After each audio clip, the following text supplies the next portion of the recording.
प्रशिक्षण आईएएस के online platform पर आप सभी का स्वागत है। आज के एपिसोड में हम चर्चा करेंगे कि भारत के विदेश मंत्री एस जयशंकर चीन में गए, तियानजिन में, और वहां संघाई कोऑपरेशन ऑर्गेनाइजेशन का जो फॉरेन मिनिस्टर्स का काउंसिल था, council of ministers for foreign affairs, उसकी बैठक में उन्होंने भाग लिया और उसमें कुछ बहुत महत्वपूर्ण बातें कही जो भारत और एससीओ के संबंधों को दर्शाती हैं, या भारत क्या अपेक्षा रखता है संघाई कोऑपरेशन ऑर्गेनाइजेशन से वो भी पता चलता है, और भारत का जो स्टैंड है, भारत का जो अप्रोच है एससीओ को लेकर के, उन सबको भी स्पष्ट किया गया वहां पर। सबसे पहले तो आपको यह बता दूं कि 2020 में जो स्टैंड ऑफ हुआ था, मिलिट्री स्टैंड ऑफ, यानी जो सैन्य गतिरोध पैदा हुआ था भारत और चीन के बीच में गलवान वैली में, लद्दाख में, उसके बाद ये पहली यात्रा है विदेश मंत्री एस जयशंकर की।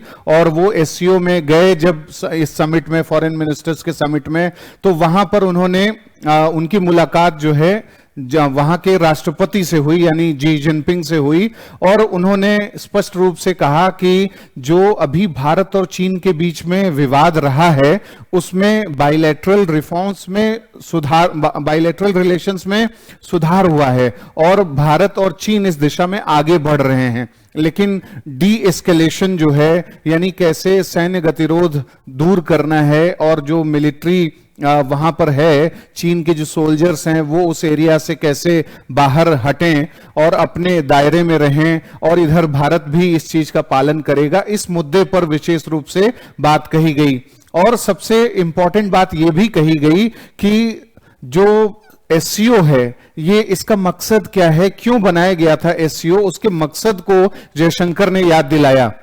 और फॉरेन मिनिस्टर से ये कहा कि भाई टेररिज्म, सेपरेटिज्म और एक्सट्रीमिज्म, यानी आतंकवाद, उग्रवाद और अलगाववाद से निपटने के लिए बनाया गया था एससीओ। और जयशंकर ने इसे 3 एविल्स कहा कि दीज आर द 3 एविल्स जिसको कॉम्बैट करने के लिए, जिससे लड़ने के लिए एससीओ का गठन किया गया था। और आज एससीओ को इस बात को देखना बहुत ज्यादा जरूरी हो गया है कि जहां जहां जिस क्षेत्र में एक्सट्रीमिज्म या सेपरेटिज्म और टेररिज्म बढ़ रहा है उन सब से निपटा जाए और उसमें बेईमानी न करी जाए। और उनका साफ तरीके से तौर पर यह इशारा था पहलगाम अटैक पर। उन्होंने साफ तौर पर कहा कि जो पहलगाम पर पाकिस्तान के द्वारा आतंकियों का जो हमला किया गया था, ये जम्मू एंड कश्मीर के टूरिज्म इकोनॉमी को बर्बाद करने के लिए किया गया था। भारत से लगातार अपनी वैमनस्यता, अपना जो ईर्ष्या है, द्वेष है, शत्रुता, वो पाकिस्तान निभाए जा रहा है और आतंकियों की खेप लगातार भेज रहा है, और इस मामले में चीन को और एससीओ को प्रभावी कार्रवाई करनी चाहिए। इस मीटिंग में जयशंकर ने एक और बहुत महत्वपूर्ण बात कही कि जो परपिट्रेटर्स हैं, यानी जो दोषी हैं, जो ऑर्गेनाइजर्स हैं, जो स्पॉन्सर्स हैं और जो प्रमोटर्स ऑफ टेररिज्म हैं, इन सब के खिलाफ एक जीरो टॉलरेंस स्ट्रेटजी अपनानी चाहिए। यानी एससीओ के जो 10 सदस्य देश हैं, ये सब कठोर रूप से आतंकवाद से निपटने की बात करें और उसको अमल करें, इंप्लीमेंट करें। खाली काउंटर टेररिज्म का, कोऑपरेशन का नारा लगाने से नहीं होगा। ये जो एससीओ के 10 सदस्य देश हैं, ये पीस नामक एक एक्सरसाइज भी करते हैं, ज्वाइंट मिलिट्री एक्सरसाइज है, जिसका मकसद है आतंकवाद से निपटना। लेकिन आतंकवाद हर जगह विद्यमान है, घटनाएं घट रही हैं, और एससीओ में जो देश सदस्य के रूप में बैठे हैं वो सब इसके लिए जिम्मेदार हैं। पाकिस्तान 2017 में एससीओ का पूर्ण सदस्य बन गया और हर तरीके से आतंकी गतिविधियां किए जा रहा है। अफगानिस्तान जो कि ऑब्जर्वर मेंबर है, उसमें डायलॉग पार्टनर है, वो जो मतलब अभी ऑब्जर्वर मेंबर का स्टेटस है उसके पास, वो भी आतंकवाद और इन सब चीजों को बढ़ावा देता है। तो ऐसी स्थिति में एससीओ को कुछ प्रभावी तरीके से अपने सदस्यों को रेगुलेट करने की जरूरत है। तो ये सब बातें स्पष्ट रूप से कही गई कि अगर हमें एक रीजनल पीस चाहिए, हमें अगर क्षेत्रीय शांति, सुरक्षा, स्थिरता चाहिए, तो ये जरूरी है कि एससीओ के सदस्य देश मिलजुल करके काम करें और प्रामाणिक स्तर पर काम करें, ऑथेंटिक वे में काम करें। संघाई कोऑपरेशन ऑर्गेनाइजेशन का गठन जब हुआ था तो शुरू में इसको संघाई 5 के नाम से बनाया गया था, जिसमें 5 इसके फाउंडर मेंबर्स थे, रूस, चीन, कजाकिस्तान, किर्गिस्तान और ताजिकिस्तान। ये 5 देशों ने इसका गठन किया था। बाद में उज्बेकिस्तान इससे जुड़ा था और 15 जून 2001 को ऑफिशियली संघाई कोऑपरेशन ऑर्गेनाइजेशन का गठन किया गया था, क्योंकि पहले तो संघाई 5 नाम था इसका, जो पुराना नाम था, और 2001 में इसका गठन किया गया। 2002 में इसका चार्टर अडॉप्ट किया गया और उसमें साफ तौर पर कहा गया कि इसमें जो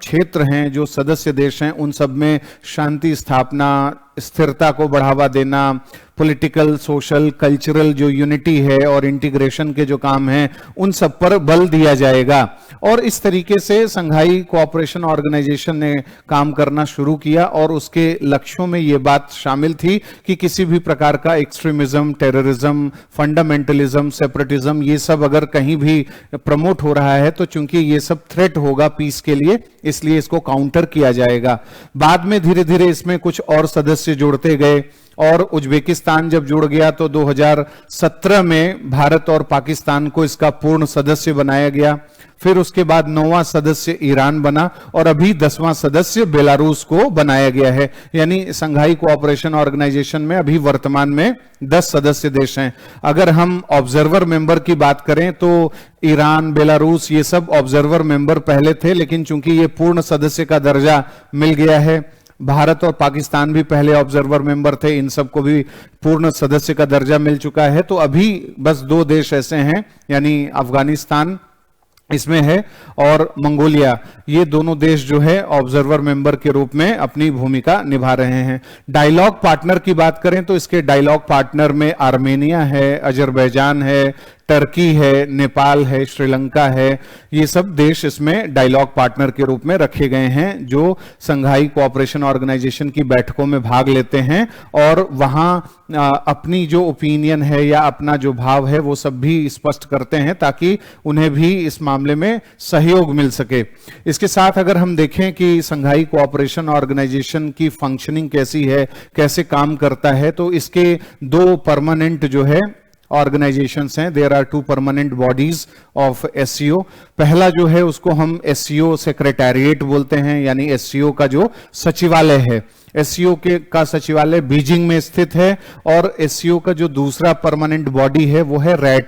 रैट्स यानी रीजनल एंटी टेररिस्ट स्ट्रक्चर, जो कि उज्बेकिस्तान के ताशकंद में स्थित है और इसका मुख्य काम है आतंकवाद से संबंधित जो भी जानकारी है, टेरर एक्टिविटीज हैं, उन सबको इकट्ठा करना और उसे काउंटर करने की कोशिश करना, सदस्य देशों को आतंकी प्लानिंग और इन सब के बारे में सूचना उपलब्ध कराना। तो रैट्स बहुत प्रभावी तरीके से काम करने की कोशिश करता है, क्योंकि उसको जिम्मेदारी दी गई है कि अफगानिस्तान में अगर कुछ भी टेरर एक्टिविटीज होगी या फंडामेंटलिज्म बढ़ेगा, नार्को टेररिज्म बढ़ेगा, ड्रग ट्रैफिकिंग बढ़ेगी या शरणार्थियों की समस्या बढ़ेगी, तो सेंट्रल एशियन कंट्रीज डिस्टर्ब हो जाएंगी। और चूंकि सेंट्रल एशियन कंट्रीज का बॉर्डर रशिया से लगता है और चाइना से भी लगता है, इसलिए रशिया और चीन दोनों बहुत कंसर्न्ड इस बात के लिए रहते हैं कि अफगानिस्तान में एक स्टेबिलिटी होनी चाहिए। और इसीलिए एससीओ अफगानिस्तान का एक कॉन्टैक्ट ग्रुप भी बना हुआ है, जो इस मुद्दे पर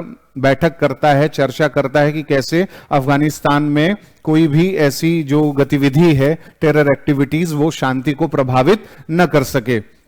संघाई कोऑपरेशन ऑर्गेनाइजेशन अपने महत्व को और ज्यादा बढ़ा सकता है, लेकिन इसके सदस्यों के बीच में जो आपसी असहमति है और जो मतभेद हैं, उसके चलते ये बहुत कमजोर भी साबित होता है, कई अवसरों पर बहुत कमजोर दिखता है। वैसे तो देखने से लगेगा कि इसमें रूस भी है, इसमें चीन भी है, भारत भी है, पाकिस्तान है, ये सब तमाम देश हैं, कजाकिस्तान, किर्गिस्तान, ताजिकिस्तान, उज्बेकिस्तान, ये सब सदस्य देश यानी सेंट्रल एशिया से हैं। और उसके साथ साथ इसमें ईरान, बेलारूस जैसे देश भी शामिल हैं। तो वैसे तो ये एक बहुत ही पावरफुल ब्लॉक के रूप में दिखता है और एक इंटर गवर्नमेंटल ऑर्गेनाइजेशन के रूप रूप में परमानेंट रूप से काम करता है। लेकिन इसमें जो बड़े बड़े निर्णय लिए जाते हैं, जो बातें थ्योरेटिकल स्तर पर हमेशा कही जाती हैं एससीओ के समिट्स में, उन सब पर अमल नहीं किया जाता, उनको इंप्लीमेंट नहीं किया जाता, जिसके चलते बहुत से लोग इस पर क्वेश्चन मार्क भी उठाते हैं। जैसे एससीओ की कोई भी बैठक होगी तो उसमें कहा जाएगा कि सभी सदस्य देश मिलजुल करके आतंकवाद का विरोध करेंगे, काउंटर टेररिज्म करेंगे। लेकिन जब बात आती है पाकिस्तान के द्वारा आतंकवाद करने की, आतंकियों को भेजने की, तो चीन सबसे पहले आतंकवादियों को, पाकिस्तानी आतंकवादियों को बचाता है। यूनाइटेड नेशन सिक्योरिटी काउंसिल में कितनी बार भारत ने प्रस्ताव किया कि पाकिस्तानी जो टेररिस्ट ऑर्गेनाइजेशन है उन्हें ग्लोबल टेररिस्ट ऑर्गेनाइजेशन का दर्जा दे दिया जाए, जैसे लश्कर तैयबा और जैश ए मोहम्मद, लेकिन चीन ने उस पर वीटो लगा करके नहीं होने दिया। इसी तरीके से भारत और जर्मनी और कई अन्य देश ने, यानी ब्रिटेन ने, अमेरिका ने मिलजुल करके भी कई प्रस्ताव किए और अलग अलग भी प्रस्ताव किए यूएनएससी में कि कुछ ऐसे आतंकवादी हैं पाकिस्तान के जिन्हें ग्लोबल टेररिस्ट घोषित किया जाए। उसको भी चीन ने वीटो लगा दिया, उसको भी नहीं होने दिया। इसके अलावा जब फिनेंशियल एक्शन टास्क फोर्स जो कि पेरिस में स्थित है, वहां पर यह बात पहुंची कि टेरर फंडिंग के मामले पर पाकिस्तान को ब्लैकलिस्ट देश कर दिया जाए, तो वहां भी टर्की, मलेशिया और चीन, इन 3 देशों ने मिलकर के इसको ब्लॉक कर दिया, इस प्रपोजल को, और ब्लैकलिस्ट नहीं हो पाया। यानी कई अवसरों पर यह देखा गया है, तमाम अवसरों पर यह देखा गया है कि पाकिस्तान को बचाने की कोशिश करता है चीन, और चीन हर लेवल पर उसे सपोर्ट करता है, चाहे वो स्ट्रेटेजिक लेवल पे हो, ट्रेड के स्तर पर हो, या डिफेंस के लेवल पे हो, या बेल्ट रोड इनिशिएटिव और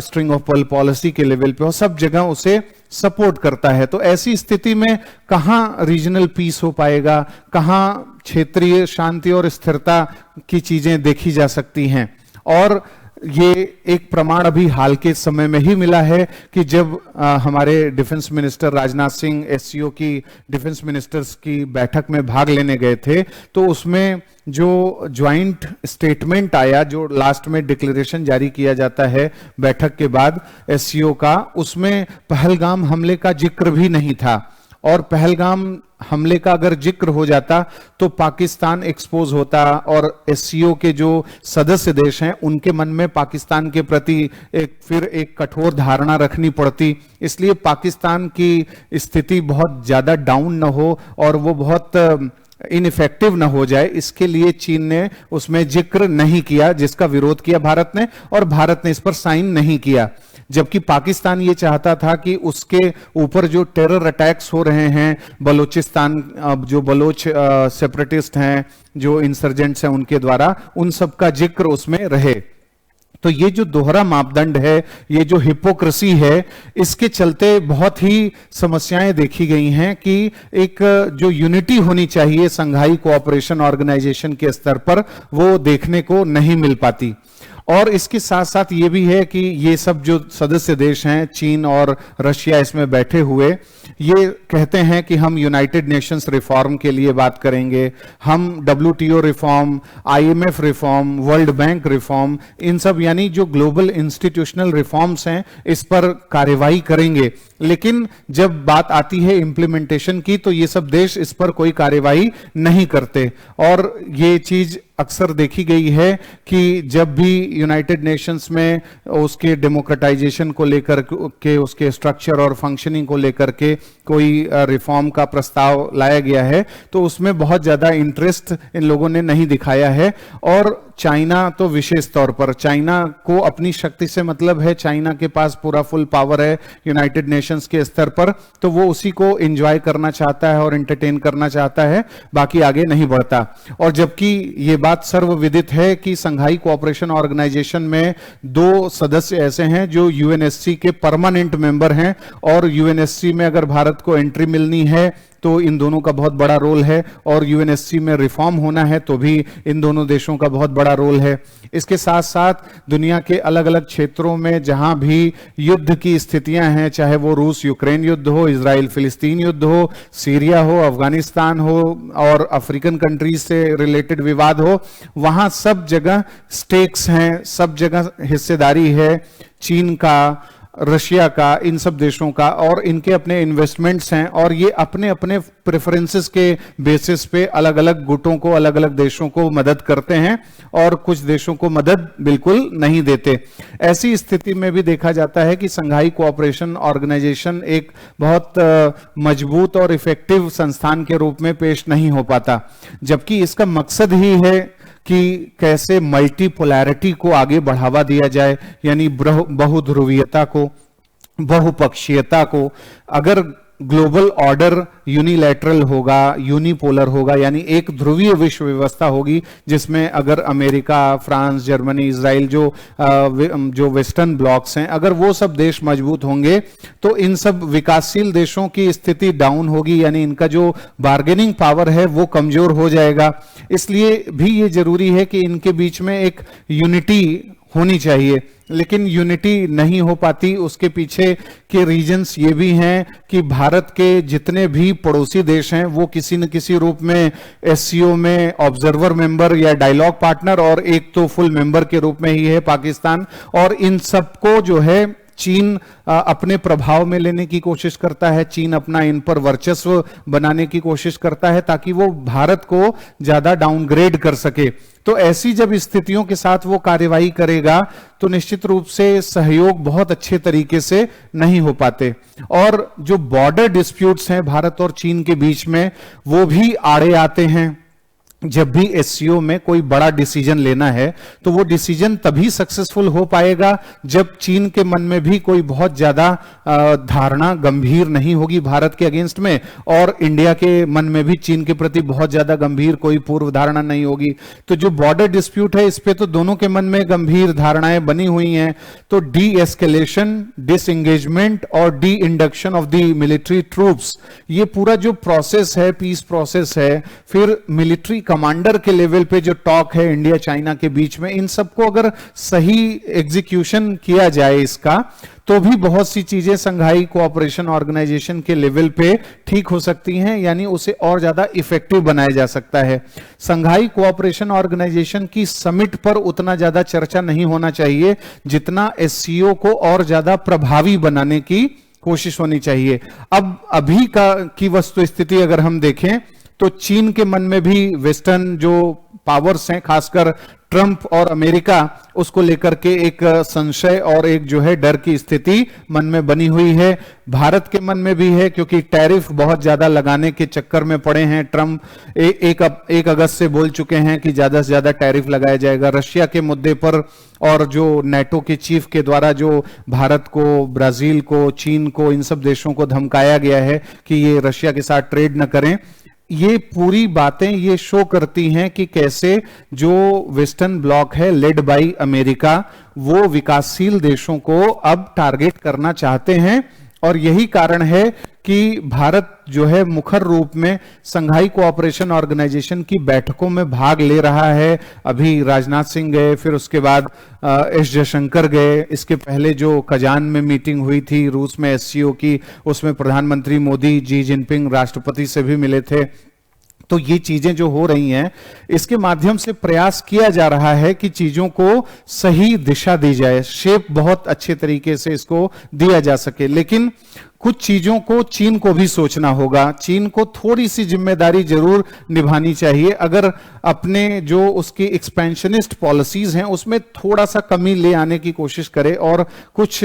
विकसित देशों को टारगेट करने के नाम पर ही, डी डॉलराइजेशन के नाम पर ही, या डॉलर करेंसी को जो चैलेंज करने की बात है, इन सब के नाम पर ही भले ही सही अगर इंडिया के साथ जो है नजदीक आने की कोशिश करता है तो इसका फायदा सभी एससीओ मेंबर्स को मिलेगा। और इसलिए चीन को अपने बेल्ट रोड इनिशिएटिव जो प्रोजेक्ट हैं, उसके तहत जो भी प्रोजेक्ट हैं, चाइना पाकिस्तान इकोनॉमिक कॉरिडोर, इसको भी थोड़ा रेशनलाइज करने की जरूरत है। जो ग्वादर बंदरगाह से ये चाइना पाकिस्तान इकोनॉमिक कॉरिडोर गुजरता है गिलगिट बाल्टिस्तान से होते हुए शिनजियांग तक। ये भारत की टेरिटोरियल इंटीग्रिटी और सॉवरेनिटी यानी भारत की जो प्रादेशिक अखंडता और संप्रभुता है इसका दमन करता है, इसका अतिक्रमण करता है। इसलिए भारत एससीओ में बार बार बोलता है कि ये चीज नहीं होनी चाहिए, लेकिन इस पर एससीओ के मेंबर्स ध्यान नहीं देते। सबसे ज्यादा जरूरी है कि एससीओ के जो सदस्य हैं थोड़ा नैतिक बने,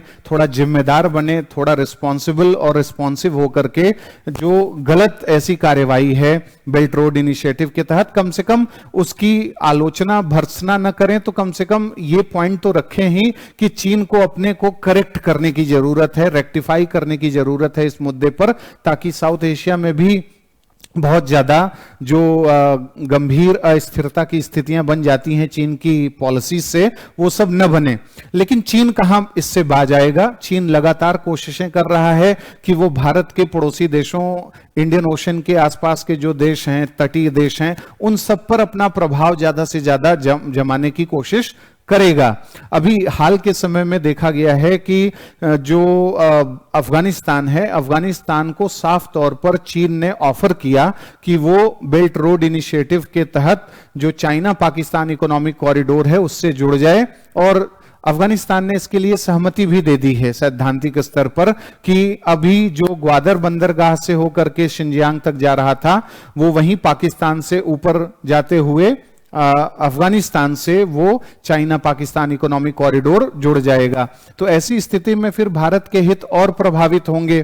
तो भारत को भी बहुत ज्यादा सतर्क होकर के इन सब चीजों को ध्यान में रखने की जरूरत है। अगर एससीओ के बैठकों से हमें अपेक्षित परिणाम मिलते हैं, डिजायरेबल आउटकम मिलते हैं तो वो तो बहुत अच्छी चीज हो जाएगी, लेकिन जब तक नहीं मिलता है, जब तक ये लोग रियलिस्टिक वे में और प्राग्मेटिक वे में खेल रहे हैं, तब तक भारत को भी चीजों को देखना होगा। और भारत इस चीज को सीख चुका है। अभी भारत जो है, भारत के प्रधानमंत्री मालदीव की यात्रा करने वाले हैं। मालदीव को समझाया बुझाया जाएगा कि कैसे और अच्छे नॉर्मलाइज्ड रिलेशनशिप इनके बीच में हो, और मालदीव का जो आइलैंड्स हैं, मालदीव की जो टेरिटरीज हैं, मैरीटाइम जो क्षेत्र हैं, वो सब चीन उसका गलत इस्तेमाल न कर पाए। इसके साथ साथ भारत अफ्रीकन देशों के साथ भी जोड़ने की कोशिश लगातार कर रहा है। जापान के साथ मिलकर एशिया अफ्रीका ग्रोथ कॉरिडोर के माध्यम से बेल्ट रोड इनिशिएटिव को काउंटर करने के लिए अफ्रीका, एशिया, इन सब देशों में क्वालिटी इंफ्रास्ट्रक्चर डेवलप करने के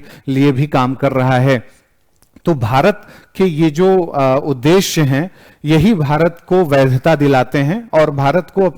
अपने मार्ग पर बने रहने की कोशिश करनी होगी, क्योंकि चीन धीरे धीरे एक्सपोज हो रहा है और बहुत कुछ एक्सपोज हो भी चुका है। इंडो पैसिफिक के लिए वो जिस तरीके से थ्रेट का काम कर रहा है, उस मामले में भी दुनिया के तमाम देश अब समझ रहे हैं कैसे वो डेप्ट ट्रैप डिप्लोमेसी में देशों को फंसा रहा है, चेकबुक डिप्लोमेसी के माध्यम से लोन दे करके तमाम देशों को कैसे फंसाता है। तो आज तमाम देश जो है उसके बेल्ट रोड इनिशिएटिव से बाहर निकल रहे हैं। ग्रीस हो, इटली हो, अफ्रीकन कंट्रीज हो, सबका मोह भंग हो रहा है। कोविड काल में भी जब मेडिकल डिप्लोमेसी, भारत के जैसी ही मेडिकल डिप्लोमेसी चीन ने करनी चाहिए थी, उस समय